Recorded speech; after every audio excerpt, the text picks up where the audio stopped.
Zakir Naik bisa menghafal, bisa menjelaskan dengan baik, merasa baper katanya menghina. Ini kan namanya fakta dibolak-balik. Orang menceritakan apa adanya, katanya menghina.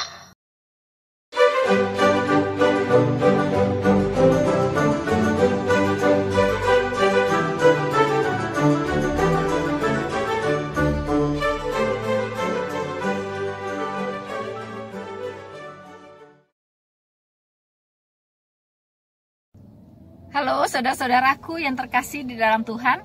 Bertemu kembali dengan saya Rina Solihin dalam channel Rina Menjawab. Teman-teman, apa kabar Anda semuanya? Ya, sebentar lagi teman-teman kita akan mengakhiri tahun 2021 dan kita segera akan memasuki tahun yang baru 2022. Tanpa terasa teman-teman ya, usia kita bertambah 1 tahun lagi. Dan apa yang kita lakukan di tahun-tahun kemarin? Kita bisa evaluasi sebelum pergantian tahun. What next? Ya, jadi mungkin teman-teman ada yang harus menyusun goal untuk tahun depan. Ya, mungkin dalam pekerjaan, mungkin di dalam pendidikan, ya, dan tentunya juga di dalam pelayanan.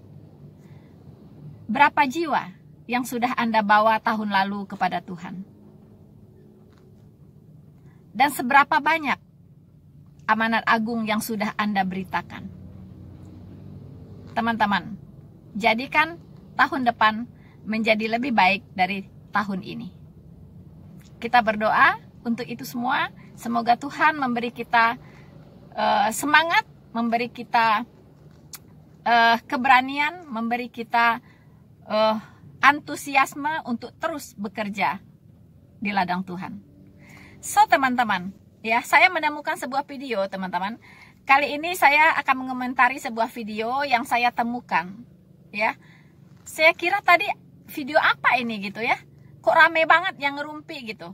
Wah, ternyata ngerumpiin saya teman-teman.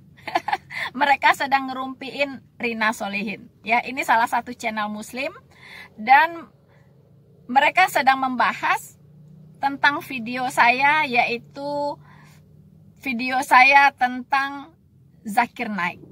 Wow, sepertinya mereka tidak suka ya ketika saya mengomentari guru besar mereka, yaitu Zakir Naik. Semua kepanasan dan sepertinya kebakaran jenggot. Walaupun mungkin jenggotnya jarang-jarang teman-teman ya. Ya, jadi mereka sangat antusias sekali begitu ya. Dan heboh, cukup heboh saya dengarkan ya. Tapi rada aneh teman-teman. Ada yang aneh di sini begitu ya. Saya mengomentari Zakir Naik ya, materi-materi ceramahnya tentang Alkitab. Tapi di video mereka ini, di kelompok mereka ini waktu mengomentari video saya justru tidak ditampilkan begitu. Tapi di sisi lain mereka bertanya, mana gitu? Kalau dibilang bahwa Zakir Naik itu pendusta, ya kan? Mana apanya gitu? Mana dustanya yang mana gitu? Padahal video saya ini mengcounter ceramahnya Zakir Naik. Tapi itu yang tidak ditampilkan. Jadi mereka ini memotong-motong video saya ya, dan menampilkan apa yang saya katakan sesuai kebutuhan mereka saja begitu ya. Jadi tidak fair ya teman-teman ya.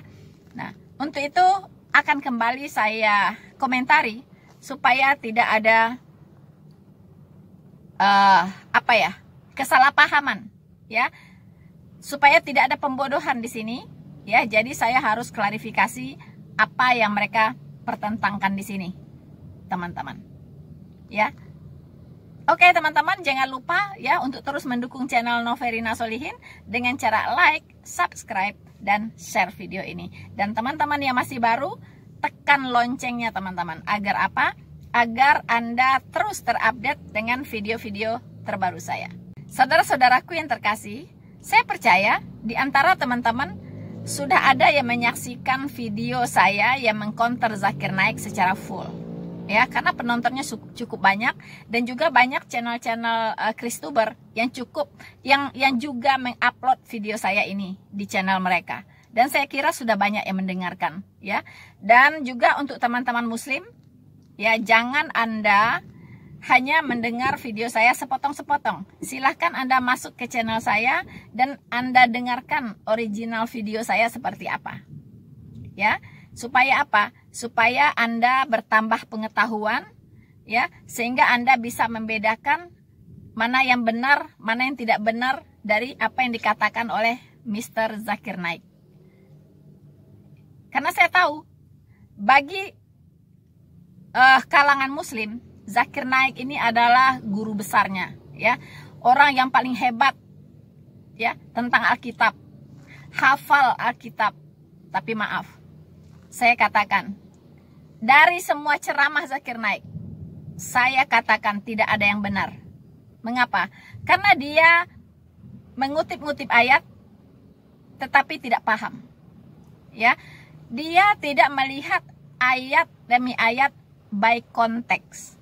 Ya, satu ayat di dalam Alkitab tidak bisa dicomot begitu saja, kemudian ditafsirkan sesuai kebutuhan. Tidak bisa. Satu ayat di dalam Alkitab, kita harus tahu benang merahnya, kita harus tahu konteksnya. Konteks ayat ini, baik by perikop maupun dari Alkitab secara keseluruhan. Ya, jadi konteks dalam Alkitab secara keseluruhan. Tidak bisa satu ayat langsung ditafsirkan begitu saja. Ya, makanya inilah cara yang salah dari Zakir Naik ini. Dia mencomot-comot ayat-ayat tertentu di dalam Alkitab sesuai kebutuhannya dia. Ya, jadi lepas dari konteks secara keseluruhan. Itulah yang membuat dia gagal faham tentang ayat-ayat Alkitab. Nah, inilah yang dia sebarkan, ya, yang dia distribusikan kepada umatnya. Nah, ini kan sayang sekali, teman-teman. Mengapa saya berkepentingan untuk mengcounter yang namanya Zakir Naik? Bukan Zakir Naik saja, ya.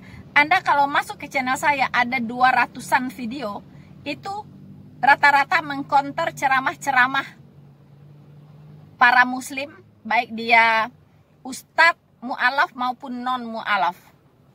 Kalau salah menafsirkan Alkitab, pasti saya counter. Itulah tugas saya sebagai seorang apologet, ya. Dan tugas apologet ini adalah tugas resmi dari Tuhan Yesus. Saudaraku yang terkasih di dalam Tuhan, yang mendasari tugas saya sebagai seorang apologet atau tukang counter ceramah-ceramah, ya, yang tidak sesuai dengan kebenaran firman Tuhan. Ceramah-ceramah tentang kekristenan yang tidak sesuai dengan firman Tuhan atau melenceng dari kebenaran. Itulah tugas seorang apologet. Tugas seorang apologet didasarkan dari 2 Timotius 4 ayat 2 sampai ayat 5. Ini yang mendasari pelayanan saya sebagai seorang apologet Kristen. So, baiklah, mungkin teman-teman muslim belum pernah mendengar, ya, belum pernah mendengarkan ayat ini, perintah ini. Dan juga untuk teman-teman Kristen yang belum pernah mendengarkan ini, sebaiknya ini didengarkan. Ya. 2 Timotius 4 ayat 2 sampai 5. Beritakanlah firman. Beritakanlah firman. Siap sedialah, baik atau tidak baik waktunya. Nyatakanlah apa yang salah. Hello. Saya ulangin. Nyatakanlah apa yang salah. Tegurlah. Wow. Bukan hanya menyatakan apa yang salah, teman-teman, tapi tegurlah dan nasihatilah dengan segala kesabaran dan pengajaran. Pengajaran artinya harus berdasarkan firman Tuhan. Karena akan datang waktunya orang tidak dapat lagi menerima ajaran sehat, tetapi mereka akan mengumpulkan guru-guru menurut kehendaknya untuk memuaskan keinginan telinganya. Jadi mereka mengumpulkan guru-guru bukan lagi melihat apakah guru itu menyampaikan sesuatu yang benar atau tidak, tetapi mereka mengumpulkan guru-guru yang menyenangkan telinganya, ya, yang menghibur dia, yang membuat dia bisa tepuk tangan, ya, yang lucu, yang kocak, ya, teman-teman, yang menyenangkan telinganya, ya. Mereka akan memalingkan telinganya dari kebenaran dan membukanya bagi dongeng. Tetapi kuasailah dirimu dalam segala hal, sabarlah menderita, lakukanlah pekerjaan pemberitaan Injil, dan tunaikanlah tugas pelayananmu. Amin. Inilah pijakan saya. 2 Timotius 4 ayat 2-5. Pijakan saya dalam melayani Tuhan sebagai seorang apologet. Saya harus memberitakan firman, baik atau tidak baik waktunya. Saya harus menyatakan kesalahan. Bahkan bukan hanya menyatakan kesalahan, tetapi menegur dan menasehati. Jika apa yang disampaikan itu tidak sesuai dengan kebenaran firman Tuhan. Itulah tugas seorang apologet. Mengerti sampai di sini? Teman-teman muslim dan Anda yang di grup Rumpi, mengerti ya?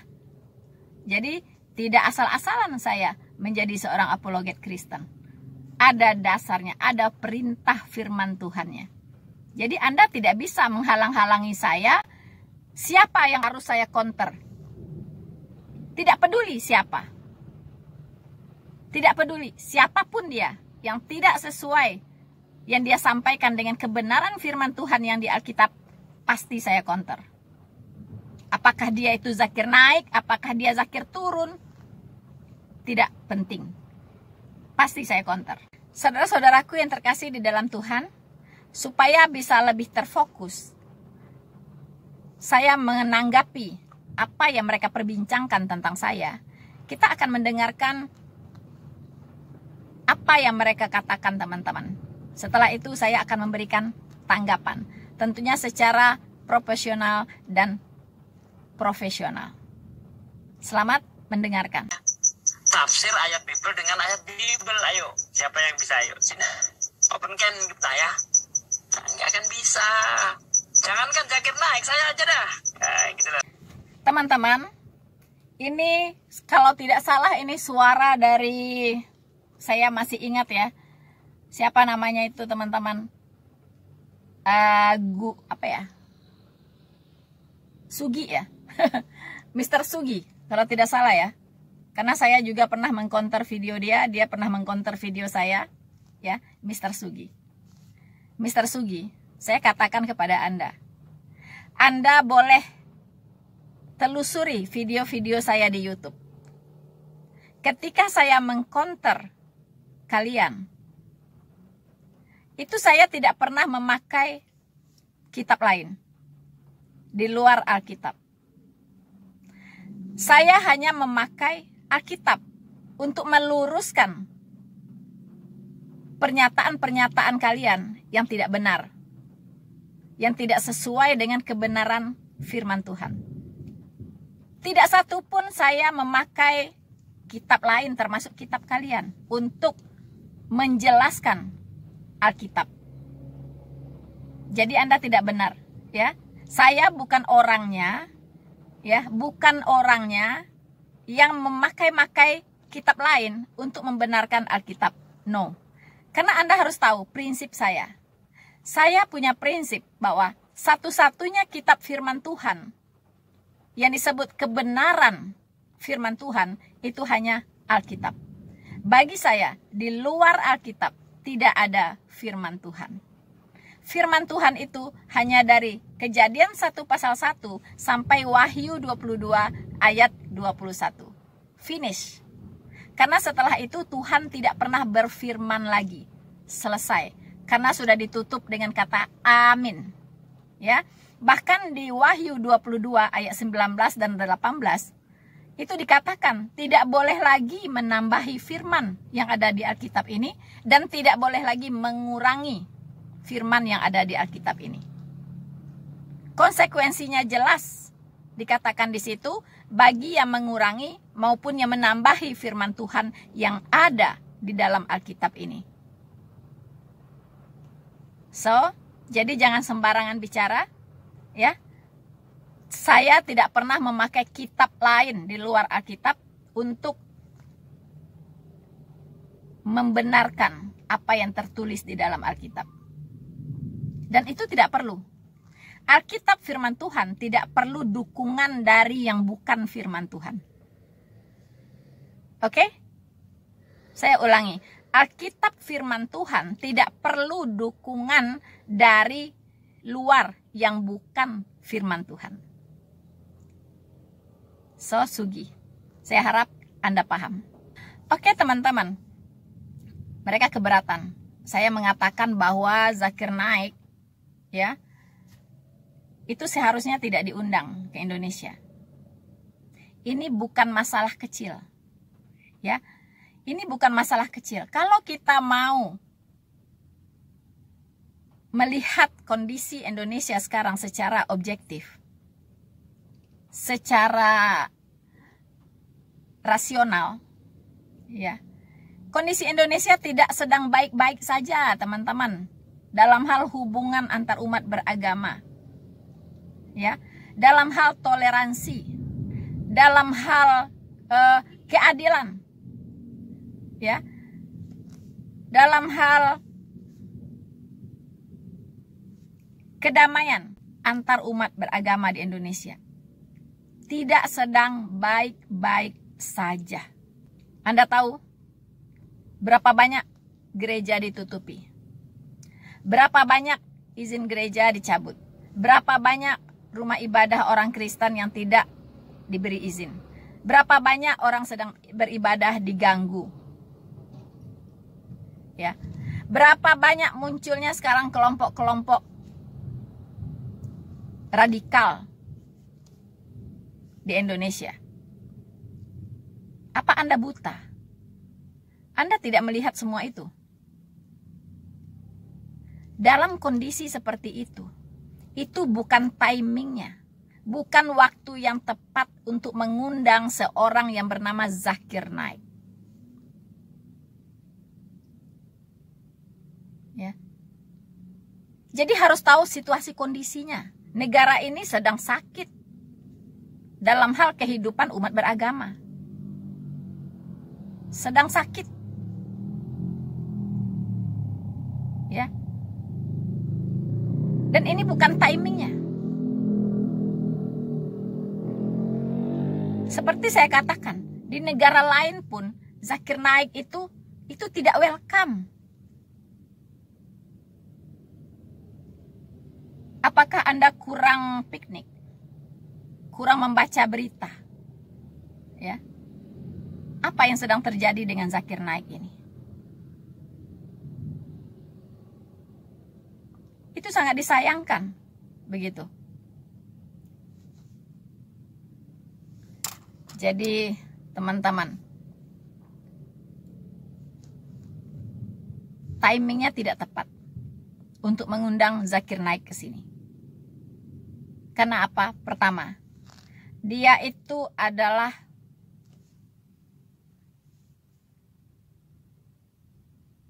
seorang yang bermasalah secara hukum di banyak negara. Yang kedua,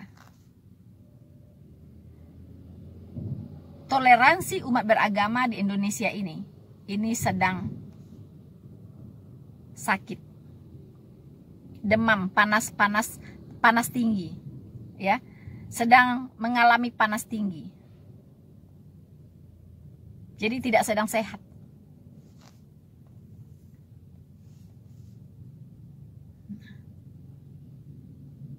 Yang kedua, isi ceramahnya itu sangat melukai sekelompok umat yang ada di Indonesia, yaitu umat Kristen. Mengapa saya katakan melukai? Karena isi ceramahnya itu tidak ada yang benar. Ya, tidak ada yang benar. Kalau si Zakir Naik ini menceramahkan tentang agamanya, I don't care. Silahkan dia berkoar-koar tentang agamanya. Silahkan. Mungkin dia bisa memurtadkan orang dengan cara menyajikan sesuatu yang wow tentang agamanya. It's okay. Ya, tetapi karena yang dia ceramahkan di mana-mana itu adalah tentang kekristenan, tentang Alkitab. Dan semua yang dia katakan itu tidak ada yang benar. Salah semuanya. Mengapa saya berani mengatakan begitu? Karena saya tahu persis. Alkitab itu bacaan saya sehari-hari. Saya tahu persis mana yang benar, mana yang salah. Mana orang ngomong salah tentang Alkitab, mana orang ngomongnya benar tentang Alkitab. Saya tahu persis. Bukan berarti dia hafal ayat-ayat tertentu, lalu itu benar. No. Dia hanya mengutip ayat-ayat tertentu, menghafal ayat-ayat tertentu saja sesuai kebutuhan dia. Dan orang-orang yang bertanya di mana dia berceramah, itu bukan orang-orang Kristen yang punya pengetahuan yang baik tentang Alkitab. Yang kedua, dia punya teknik, saya lihat, saya perhatikan. Kalau ada orang Kristen yang sedikit cerdas, bertanya, atau menjawab pertanyaan dia tidak suka. Dia akan cepat-cepat meng-cut ngomongan orang. Tidak fair, dia tidak fair. Ya, dia tidak memberi kesempatan orang untuk berargumentasi. Tapi dia bisa bicara banyak tentang kekristenan. Tetapi ketika di counter, dia tidak memberikan orang waktu yang cukup. Itu karakter dia, tabiat dia, teknik dia. Saya tahu persis. Saya juga mengikuti dia dari waktu saya masih Islam, saya sudah mengikuti si Zakir Naik. Ya. Makanya waktu adik saya mengirimkan saya buku tentang Ahmad Deedat, dengan harapan saya bisa membacanya dan saya kembali ke Islam, itu saya dengan mudah sekali menjawab apa yang dipaparkan oleh Ahmad Deedat. Lalu Anda bertanya, apanya yang saya jawab?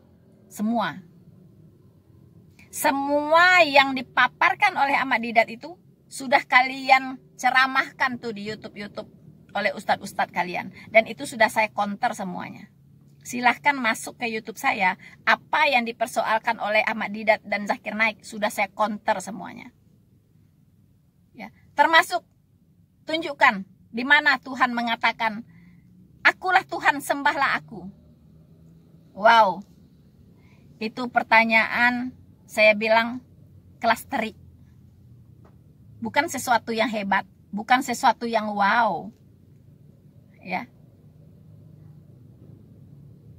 Karena sekali lagi saya katakan, Zakir Naik ini terpengaruh belajar Alkitab, membaca Alkitab seperti membaca Al-Quran, hafal mati huruf per huruf.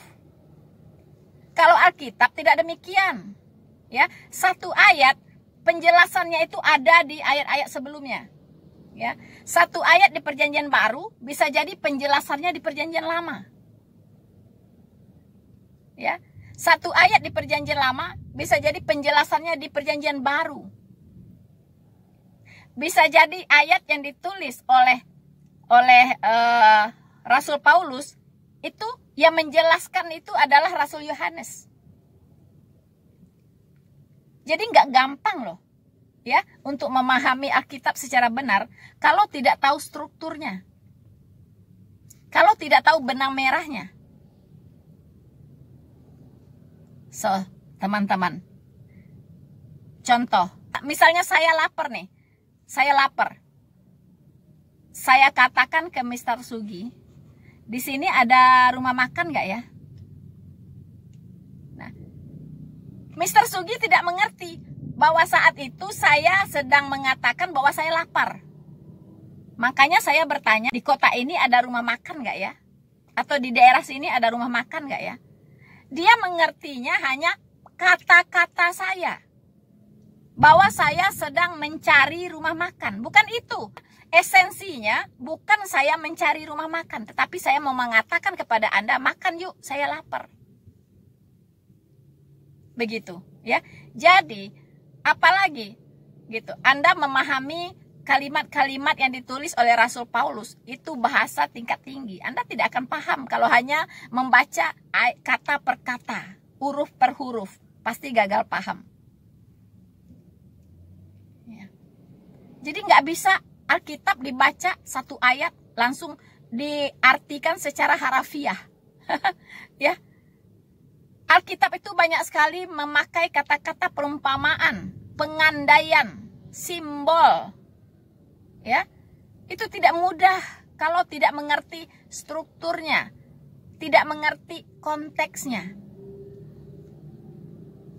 Sama halnya, Tuhan Yesus, kalau Anda cari di Alkitab, ada nggak mengatakan, akulah Tuhan, sembahlah aku. Sampai robek Alkitab nggak akan Anda temukan.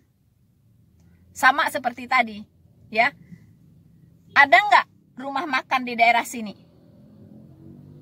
Anda mau cari pernyataan saya lapar, itu nggak akan ketemu. Karena saya tidak mengatakan saya lapar.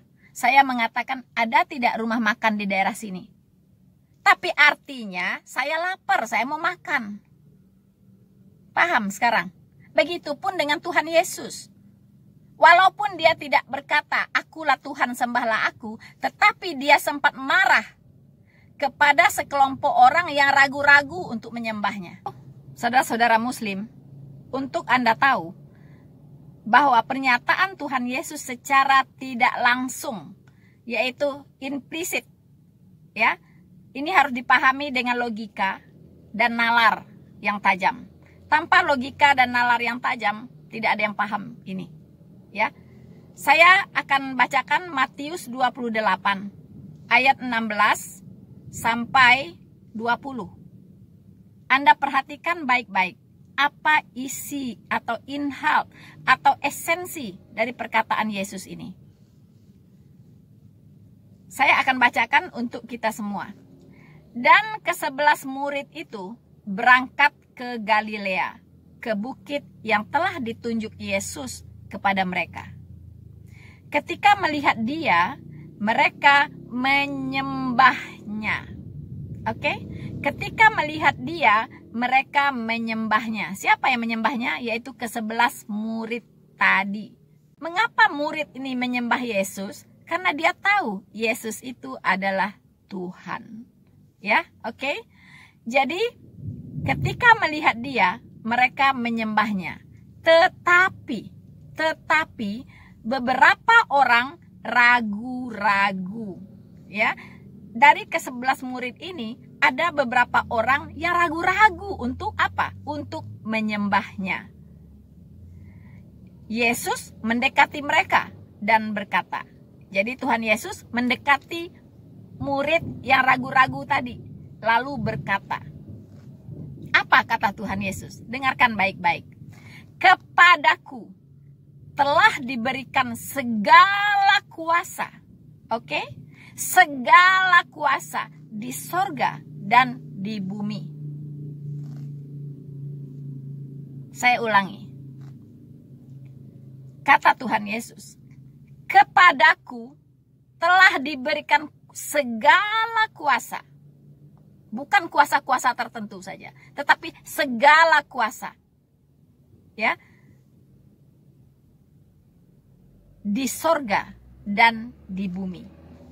Jadi, apa tuh? Segala kuasa di sorga dan segala kuasa di bumi. Itu sudah ada di tangannya Tuhan Yesus. Karena itu, pergilah. Jadikanlah semua bangsa, bukan bangsa Indonesia saja, bukan bangsa Amerika saja, bukan bangsa Arab saja, bukan bangsa Chinese saja, Korea saja, no. Semua bangsa yang ada di bumi ini tidak boleh dikecualikan. tanpa kecuali semua bangsa yang ada di bumi ini. Karena itu, jadikanlah semua bangsa muridku dan baptislah mereka dalam nama Bapa dan Anak dan Roh Kudus. Dan ajarlah mereka melakukan segala sesuatu yang kuperintahkan kepadamu, dan ketahuilah aku menyertai kamu senantiasa sampai kepada akhir zaman. Adakah manusia bisa menyertai manusia lainnya sampai kepada akhir zaman? No way. Hanya Tuhan yang hidup, yang bisa menyertai para pelayan-pelayannya sampai kepada akhir zaman. Menyertai kamu senantiasa. Apa arti senantiasa? Artinya selalu. Selalu. Ya. Menyertai kamu selalu. Jadi tidak pernah ditinggalkan. Ya, disertai senantiasa. Aku menyertai kamu senantiasa sampai kepada akhir zaman. Inilah bukti pernyataan implisit atau pernyataan tidak langsung dari Tuhan Yesus, bahwa Dia harus disembah dan Dia adalah Tuhan yang punya kuasa, yang punya kuasa di sorga dan di bumi. Dan Dia menyertai umatnya senantiasa sampai kepada akhir zaman. Apa kurang paham sampai di sini? Apakah kurang jelas? Ya. Jadi pertanyaan bodoh sekali. Kalau menuntut di dalam Alkitab itu tertulis, Yesus berkata, akulah Tuhan, sembahlah aku. Itu menurut otakmu, Zakir Naik. Itu kamu sendiri yang menciptakan kalimat itu. Dan Tuhan otaknya tidak sama dengan kamu. Cara bicara Tuhan itu berbeda, tingkat tinggi. Tingkat tinggi, cuy. Ya. Dan perkataan Tuhan harus dipahami dengan logika dan nalar yang tajam. Tidak bisa dihafal mati. Oh teman-teman, tidak 1-2 ayat di Alkitab yang menyatakan ketuhanan Yesus. Tidak 1-2 ayat Alkitab yang menyatakan keilahian Yesus Kristus. Ada banyak ayat. Banyak sekali kalau Anda mau tahu. Salah satunya lagi saya tambahkan. Di Yeremia 10 ayat 10. Di situ dikatakan, tetapi Tuhan adalah Allah yang benar. Ya, ingat. Tetapi Tuhan adalah Allah yang benar. Siapa itu? Siapa itu Tuhan? Siapa itu Allah yang benar? Untuk menjawab itu, mari kita buka 1 Yohanes 5 ayat 20. Saya akan membacakan untuk Anda semua. Tadi saya katakan bahwa ayat di Perjanjian Lama, penjelasannya ada di Perjanjian Baru. Ayat di Yeremia, penjelasannya ada di Yohanes. Anda tidak tahu ini. Dan Zakir Naik juga tidak tahu tentang ini. Ya, ini saya buktikan. Ayat di Yeremia 10 ayat 10. Wow, penjelasannya ada di 1 Yohanes 5 ayat 20. Siapa dia? Saya bacakan untuk Anda. 1 Yohanes 5 ayat 20. Akan tetapi kita tahu bahwa anak Allah, please jangan diartikan anak Allah ini brojol karena hubungan seksual ya. No. Ini hanya sebutan untuk Allah Tritunggal, untuk Sang Firman, yaitu Putra, atau disebut juga anak Allah. Akan tetapi kita tahu bahwa anak Allah telah datang dan telah mengaruniakan pengertian kepada kita, supaya kita mengenal yang benar. dan kita ada di dalam yang benar. Dan kita ada di dalam yang benar, di dalam anaknya, Yesus Kristus. Dia adalah Allah yang benar dan hidup yang kekal.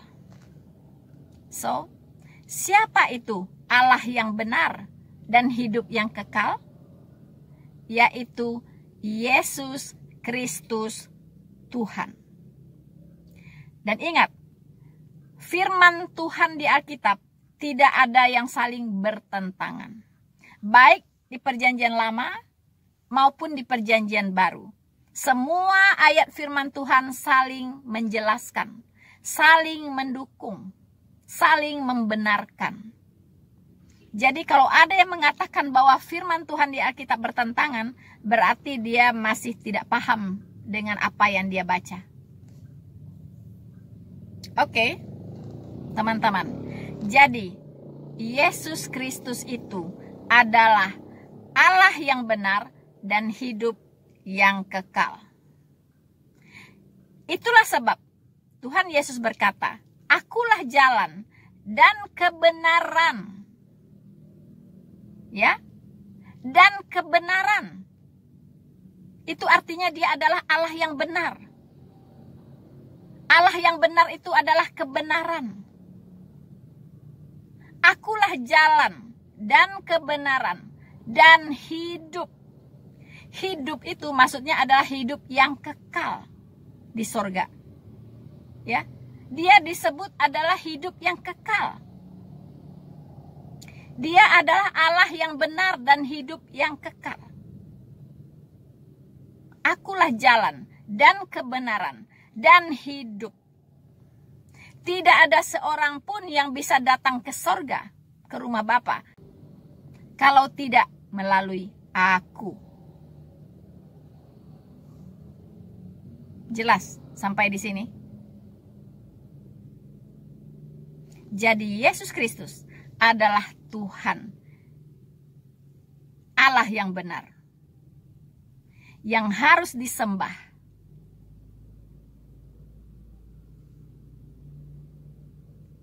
Yang harus disembah. Tidak ada yang lain. Tidak ada Tuhan selain daripada Yesus. Oke? Teman-teman, yang muslim maupun non-muslim, supaya semua menjadi clear tentang ayat yang suka diangkat oleh kalian, tentang pernyataan Yesus bahwa dia adalah yang diutus. Kalian salah paham. Kata utusan dalam konteks Allah Tritunggal itu berbeda dengan kata utusan sebagai nabi atau sebagai rasul. Sebagai utusan yang dipilih oleh Allah. Tetapi dalam konteks Allah Tritunggal, kata utusan yang disandang oleh Tuhan Yesus itu berbeda. Karena dia adalah firman. Salah satu pribadi Allah Tritunggal. Allah, firman, dan Roh Kudus, ketiganya ini adalah satu esensi, yaitu Allah. Firman itu diutus menjadi manusia. Diutus menjadi manusia. 33 tahun di bumi. Setelah itu dia bangkit, dia mati dan bangkit dalam kemuliaannya, lalu kembali ke sorga. Itulah firman yang hidup. Dan sekarang dia bertahta di sorga.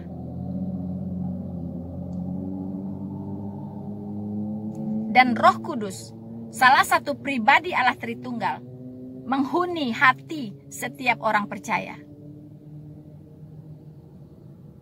Tentunya orang percaya yang lahir baru, Kristen sejati, Kristen sungguh-sungguh, Kristen yang sudah diselamatkan.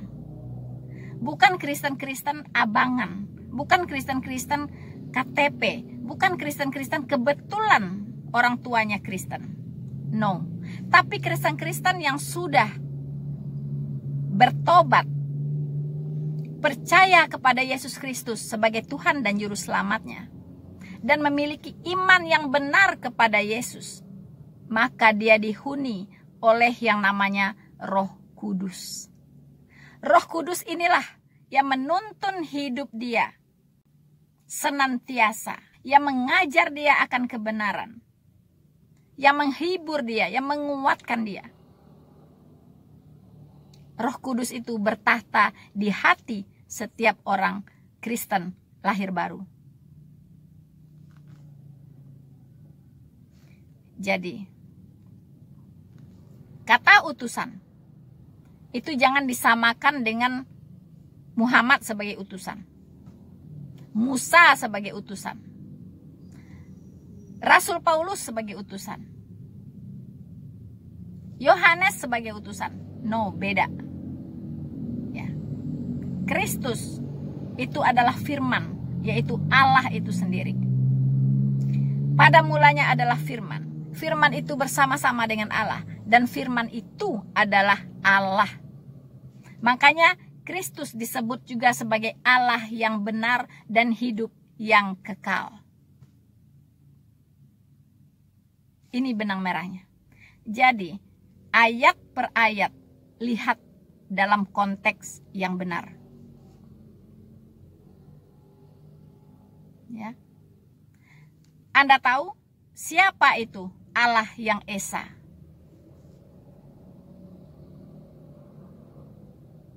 Allah yang Esa itu komponennya ada di situ, Yesus Kristus. Karena Allah Tritunggal itu Esa dalam satu kesatuan. 3 pribadi, 1 hakikat. Pahami ini baik-baik. Ini yang tidak pernah dipahami oleh Zakir Naik, maupun oleh gurunya Ahmad Didat, maupun oleh kalian yang mewarisi ilmu mereka.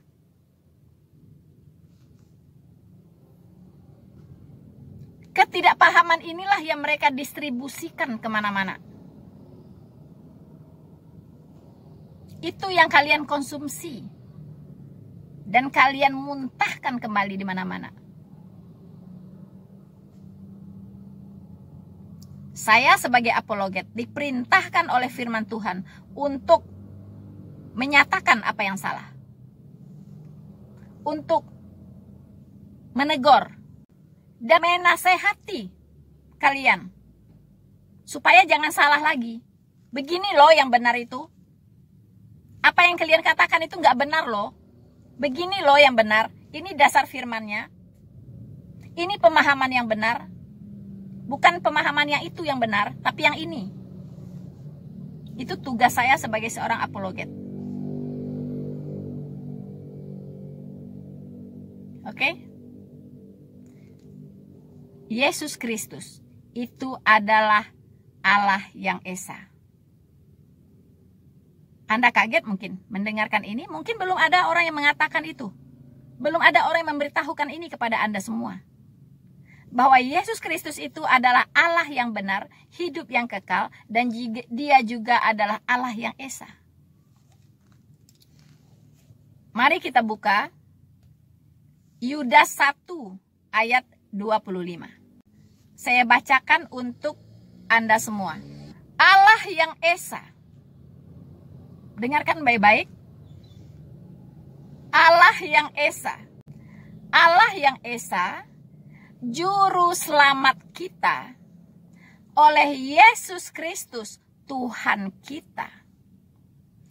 Bagi Dia adalah kemuliaan, kebesaran, kekuatan, dan kuasa sebelum segala abad dan sekarang dan sampai selama-lamanya.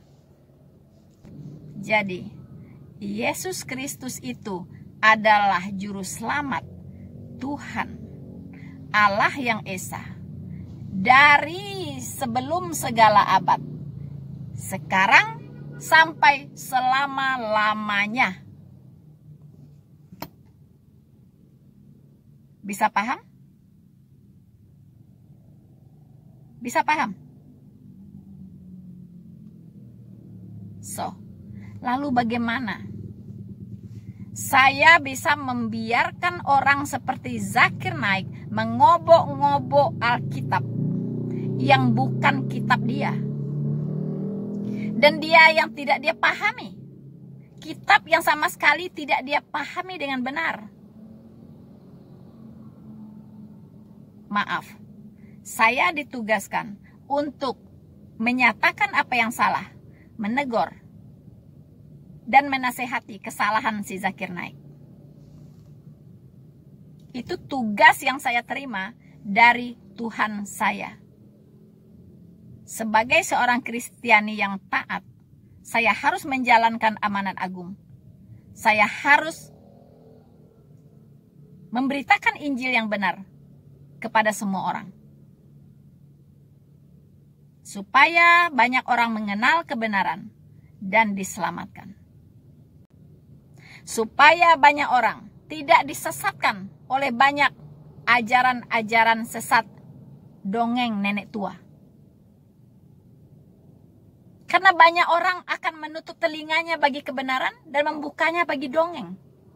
Kalau dongeng dibiarkan, maka semua orang akan tersesat ke neraka. Makanya biarkanlah yang memberitakan dongeng terus memberitakan dongeng. Kemudian saya memberitakan kebenaran, terus memberitakan kebenaran. Nanti tinggal Anda menentukan sikap. Anda mau pilih yang mana? Anda mau percaya dongeng atau Anda mau percaya kebenaran? It's your choice. Zakir Naik bisa menghafal, bisa menjelaskan dengan baik, merasa baper katanya menghina. Ini kan namanya fakta dibolak-balik. Orang menceritakan apa adanya, katanya menghina. Justru Anda yang menghinakan ajaran Yesus, coy. Itu loh. Diluruskan, malam yang meluruskan Anda mengatakan menghina. Coy. Yang baper tuh sopo? Sorry ya, saya bukan orang baperan. Tetapi saya tidak bisa melihat ketidakbenaran. Saya punya hak loh untuk menjelaskan apa yang ada di Alkitab saya. Karena si Zakir Naik bicara tentang Alkitab saya. Si Zakir Naik bicara tentang Tuhan saya. Si Zakir Naik bicara tentang iman saya. Kalau bukan saya yang meluruskan dia, siapa lagi? Anda jangan mengatakan dia cerdas. No, dia nggak cerdas sama sekali.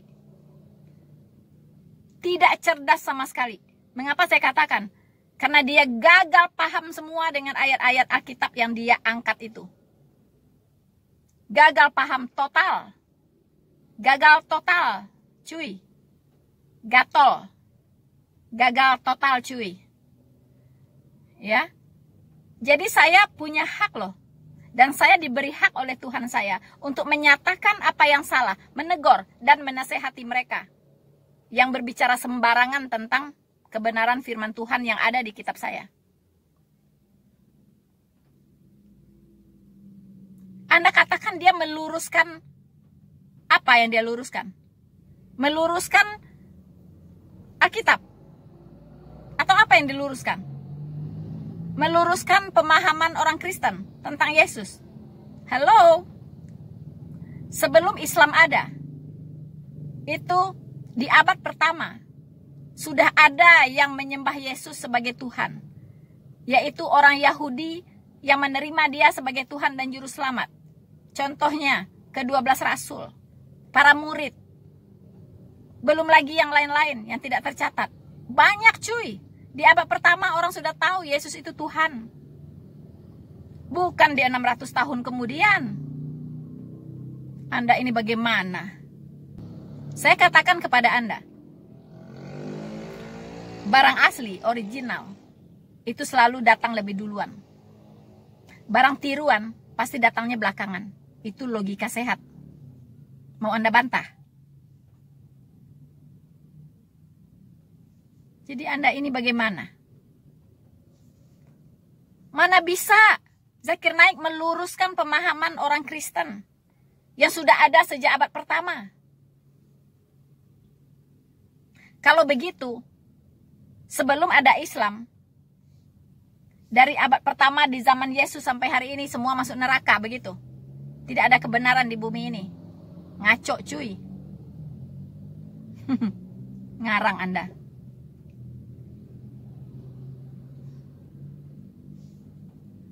Bukankah Anda diajarkan, kalau Anda ragu-ragu tentang Alkitab, bertanyalah kepada ahlinya.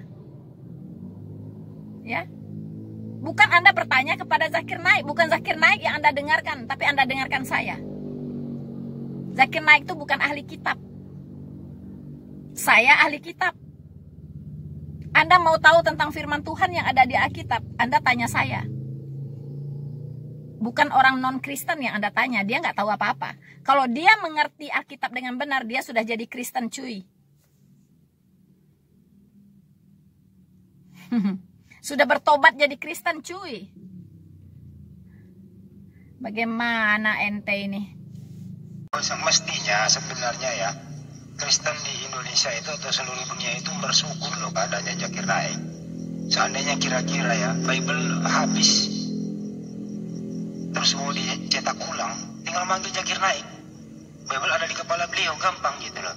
Coba kalau nggak ada Zakir Naik hafal, terus saya Bible mau dicetak ulang karena hilang bekasnya. Hah, sembarangan ya Anda ini. Anda tahu, firman Tuhan itu tidak akan pernah hilang. Alkitab tidak akan pernah lenyap. Karena Tuhan sudah memberikan janji untuk melindungi firman-Nya itu. Tuhan Yesus berkata, langit dan bumi akan berlalu, tetapi firman-Ku tidak akan pernah berlalu. Artinya, Alkitab yang berisi firman Tuhan itu dijaga langsung oleh Allah. Dijaga langsung. Itulah sebab dari abad ke abad banyak sekali orang-orang yang berjuang, ya, yang berjuang untuk memusnahkan Alkitab. Tapi tidak pernah bisa. Tidak pernah bisa. Ya. Bahkan Alkitab tercatat sebagai bestseller. Buku yang terbanyak dicetak di dunia itu Alkitab cuy. Ya. Jadi nggak perlu Zakir Naik. Dan Anda kira Zakir Naik hafal semua ayat Alkitab titik komanya? Sembarangan. Ya, Zakir Naik itu cuma hafal ayat-ayat tertentu doang. Ayat-ayat tertentu doang. Ya. Ayat-ayat yang tadi saya berikan tentang bukti-bukti ketuhanan Yesus, dia sengaja tidak menghafalnya, cuy. Ya, dia hanya menghafal ayat-ayat yang dia perlukan saja untuk menyangkali ketuhanan Yesus. Jadi dia tidak memaparkan Alkitab apa adanya seperti yang kalian kira. Dia itu punya misi. Dia punya misi untuk memberikan pemahaman kepada orang Kristen bahwa Yesus itu bukan Tuhan. Itu misi dia, supaya semua jadi Islam. Tuhannya lah yang Tuhan, begitu kan? Tuhan yang dia sembah itulah Tuhan.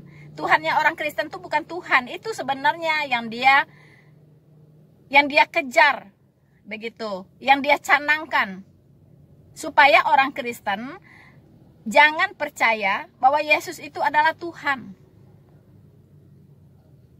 Begitu banyak ayat yang sudah saya angkat di video saya untuk membuktikan bahwa Yesus adalah Tuhan. Dan ayat-ayat itu tidak pernah dibacakan oleh yang namanya si Zakir Naik. Sengaja dia tidak baca, dia abaikan, dia lewatkan begitu saja. Dia pilih-pilih ayat. Ya. Jadi kalian harus tahu, Yesus Kristus selama 33 tahun di muka bumi ini, dia punya dua sisi. Dia 100% adalah Allah yang sejati, dan dia 100% juga adalah manusia yang sejati. Islam, atau diwakili oleh si Zakir Naik dan Ahmad Didat ini, hanya menyorot kemanusiaan Yesus. Dengan mengabaikan sisi keilahian Yesus. Tidak bisa cuy. Dua-duanya harus dilihat. Ya, di satu sisi, betul firman itu sudah menjadi manusia. Dia hidup layaknya manusia. Dia lapar, dia haus. Ya, dia berdoa. Dia tidur, makan ikan goreng, kata Anda. Yes, dia makan ikan goreng, suka ikan goreng. Saya juga suka ikan goreng, cuy. Ya, tetapi berapa banyak ayat-ayat yang lain, baik di Perjanjian Lama maupun di Perjanjian Baru, terutama kitab Yohanes, kitab Wahyu, ya, surat-surat yang ditulis oleh Rasul Paulus, banyak sekali informasi di situ yang mengatakan, yang membuktikan bahwa Yesus Kristus itu adalah Tuhan. Dia adalah Allah yang benar. Dia adalah juru selamat. Dia adalah Allah yang esa, yang tadi saya sudah bacakan ayat-ayatnya. Dan ayat-ayat yang saya bacakan tadi, saya jamin dilewatkan begitu saja oleh yang namanya Zakir Naik. Tidak pernah dibukakan kepada Anda. Karena memang dia sengaja hanya mengangkat kemanusiaan Yesus selama 33 tahun itu. Memang dia sudah jadi manusia. Ya kan? Tetapi dia sengaja menutupi keilahian Yesus yang juga informasinya begitu banyak di dalam Alkitab. Itu persoalannya, cuy. Oke, paham. Jadi janganlah berpikir seperti anak-anak ya. Alkitab lenyap, ya, bersyukur ada Zakir Naik, ya kan, bisa di luar kepalanya semua ayat Alkitab. Omong kosong, bullshit. Mana ada begitu? Apa? Coba Anda tanya di mana penghujatnya? Dari tadi nggak ada. Ini hujatnya ini, hujatnya ini. Dari kemarin, dari semua lah Zakir Naik. Itu yang banyak bertanya itu Kristiani, Hindu dan Buddha. Saya orang Hindu di Amerika, orang Inggris, orang beragama Kristiani. Di Malaysia pun sama, di Indonesia pun sama. Kenapa di nomor satu kan Kristiani? Untuk meluruskan. Anda ini ketakutan tsunami mu'alaf. Terlalu Anda tidak berpikir jernih. Terima kasih Bang Geni. Lanjut. So, saudara-saudaraku yang terkasih di dalam Tuhan, kita dengarkan tadi, ya, mereka tidak tahu benang merahnya. Mengundang Zakir Naik, korelasinya apa, ya, dengan maju atau tidaknya sebuah negara. Mereka sepertinya mengabaikan pembicaraan saya dari awal. Perspektif apa yang saya pakai untuk melihat itu semua? Ya, saya katakan ceramah-ceramah Zakir Naik, ya, dengan menyerang-nyerang kekristenan. Mereka tidak mengerti hujatnya di mana, katanya. Menghujatnya di mana? Hey, hello. Dengan mengatakan bahwa Yesus itu bukan Tuhan, itu menghujat. Sekarang begini, saya katakan bahwa Allah SWT Anda itu bukan Tuhan. Dan bahkan Allah SWT itu tidak ada. Anda katakan saya menghujat atau bukan? Seandainya saya katakan demikian. Lalu apa bedanya? Si Zakir Naik dan kalian warisi berkoar-koar mengatakan bahwa Yesus Kristus yang kami sembah itu adalah Tuhan. Anda katakan itu bukan Tuhan. Dengan mencomot-comot ayat sesuai kebutuhan kalian. Itulah penghujatan. Itu penghujatan. Sama saja kalau saya katakan Allah kalian itu bukan Tuhan. Sama saja kan?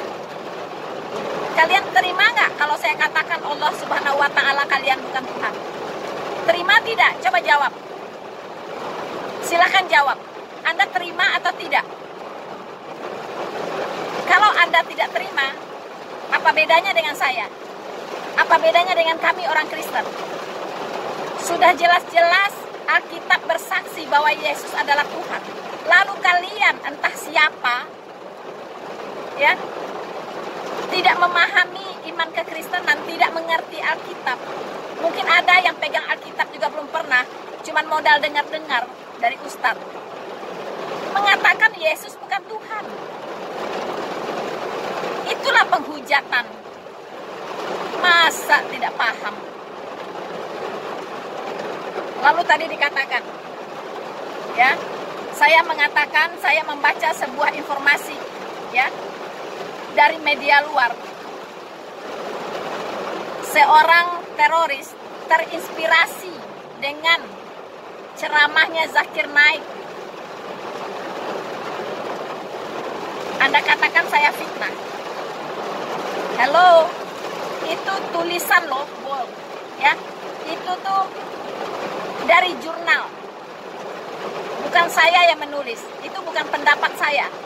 Tetapi saya membaca dari sumber yang kredibel. Ya. Bukan saya yang mengatakan. Saya mendapatkan informasi itu dari sumber yang kredibel.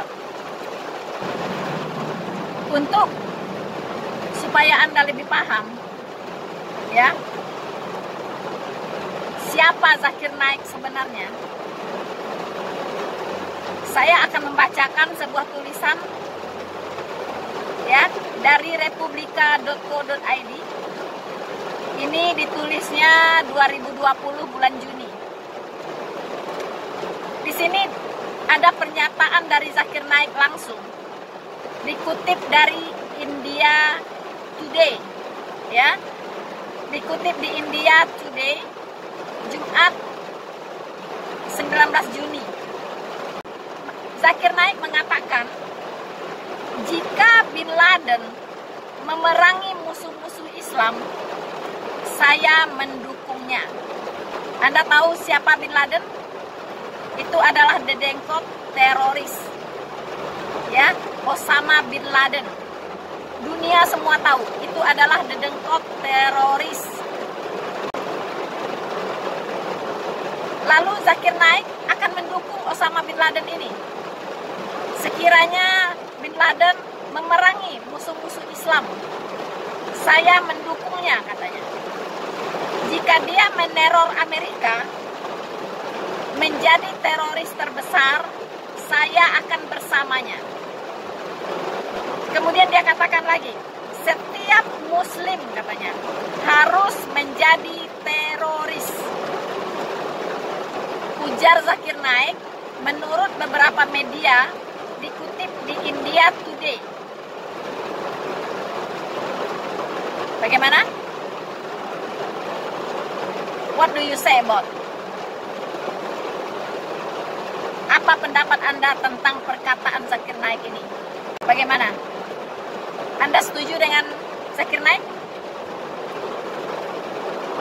Anda setuju dengan Zakir Naik? Jawab.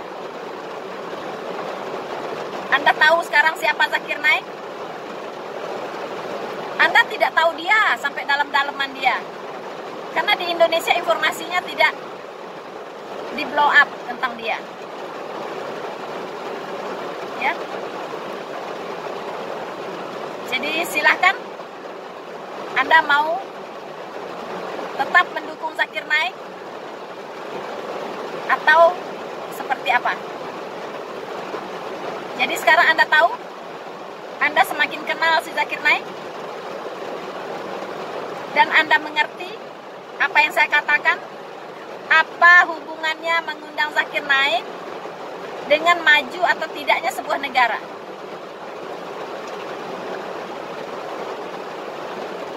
Anda paham sekarang? Maju atau tidaknya sebuah negara itu ditentukan oleh keamanan di negara itu.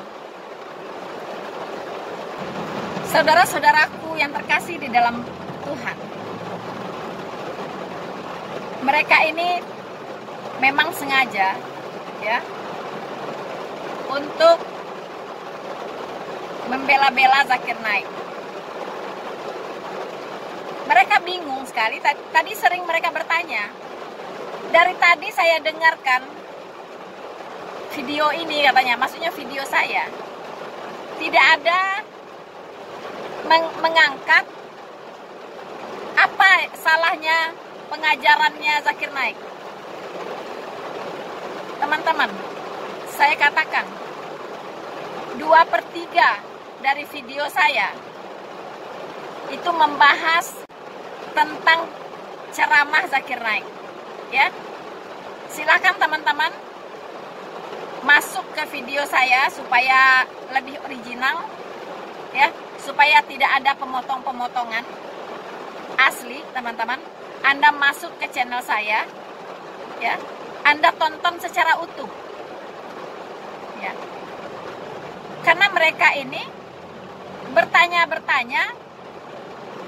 tetapi menyembunyikan sesuatu begitu, ya, dimana konteran saya terhadap ceramahnya Zakir Naik itu tidak ditampilkan saat mereka ngerumpi ini, teman-teman.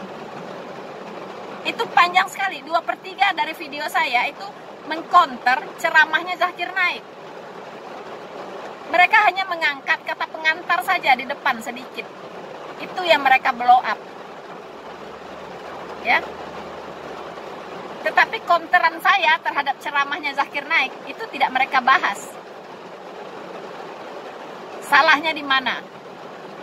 Zakir Naik ngomong ini, saya konter. Zakir Naik ngomong ini, saya konter. Secara alkitabiah, dan itu tidak ditampilkan. Ya, oke teman-teman, saya kira sekian dulu yang bisa saya respon, ya, dari apa yang dibahas oleh teman-teman Muslim ini, ya, tentang video saya, ya, yang mengkonter guru besar mereka Zakir Naik. Semoga semua dapat pencerahan lebih lagi, ya, sehingga bisa membedakan mana yang benar, mana yang salah. Bersama saya, Noverina Solihin. Jangan lupa teman-teman untuk terus mendukung channel penginjilan ini dengan cara like, subscribe, dan share video ini. Tuhan Yesus memberkati kita semua. Maranatha.